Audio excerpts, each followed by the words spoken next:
ይህ ታሪክ የሚጀምረው በጫማ ፋብሪካ ውስጥ አይደለም። የሚጀምረው በአንድ ቤትና በአንድ እናትና አባት ስር ባደጉ ሁለት ወንድማማቾች ነው።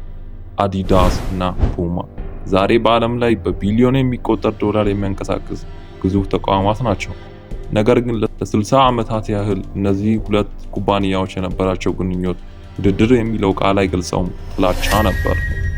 ወንድም ወንድሙን አሳልፎ የሰጠበት፣ በአንድ ትንሽ ከተማ ውስጥ ሁለት ተቃራኒ መንግስታት የተመሰረቱበት፣ እናም እስከ መቃብር ድረስ የዘለቀ የበቀል ታሪክ።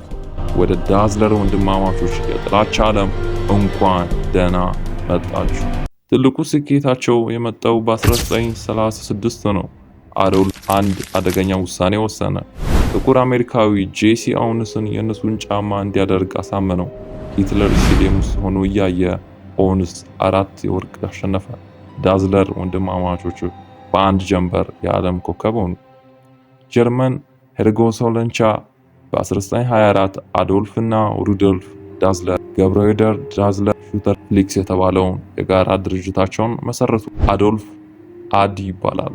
እሱ ዝምተኛ ባለተሰጥኦ ዲዛይነር እና ጫማ ሰሪ ነበር።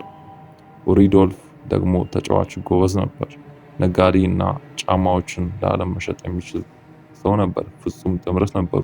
ነገር ግን ጦርነቱ መጣ። ጦርነት ሰዎችን ይለውጣል፣ ወንድማማቾችን ደግሞ ይለያያል። አዶልፍ እና ሩዶልፍ በናዚ ፓርቲ ውስጥ የነበራቸው ተሳትፎ የተለያየ ነበር። ትልቁ ስብራት የተፈጠረው በአንድ የአየር ድብደባ መጠለያ ውስጥ ነው። አዲ እና ባለቤቱ ወደ መጠለያው ሲገቡ ኡሪዲ እና ቤተሰቦቹ እዚያ ነበሩ። እንዲያም እርግሞቹ እንደገና መጡ አለ። አዲ ማለቱ የነበረው የአሜሪካን አውሮፕላኖች ነበር። ነገር ግን ሩዲ እኔና ቤተሰብን ነው ብሎ አሰበ። ከጦርነቱ በኋላ ሩዲ በአሜሪካ ወታደሮች ተያዘ። ወንድሙ አዲ አሳልፎ እንደሰጠው በጽኑ ተጠረጠረ። ከዚያን ቀን ጀምሮ ወንድማማችነት ለዘላለም አበቃ። በ1948 ድርጅቱን ለሁለት ከፈሉት። አዲ የራሱን ስም ወስዶ አዲዳስ አለ።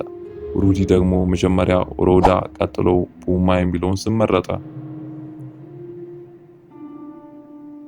ከተማዋ በወንዝ ለሁለት ተከፈለች።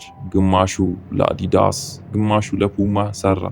የከተማው ነዋሪ መጀመሪያ የሚያዩት የአንድ ሰው ጫማ ነበር። አዲዳስ ካደረገ ከፑማ ደጋፊ ጋር አታወራም። ይህ ከተማ የታጠፈ አንገቶች ከተማ ወይም ደ ታውን ኦፍ ቤንቲኔክስ ተባለ። ውድድሩ ወደ ዓለም አቀፍ ደረጃ ተሸጋገረ።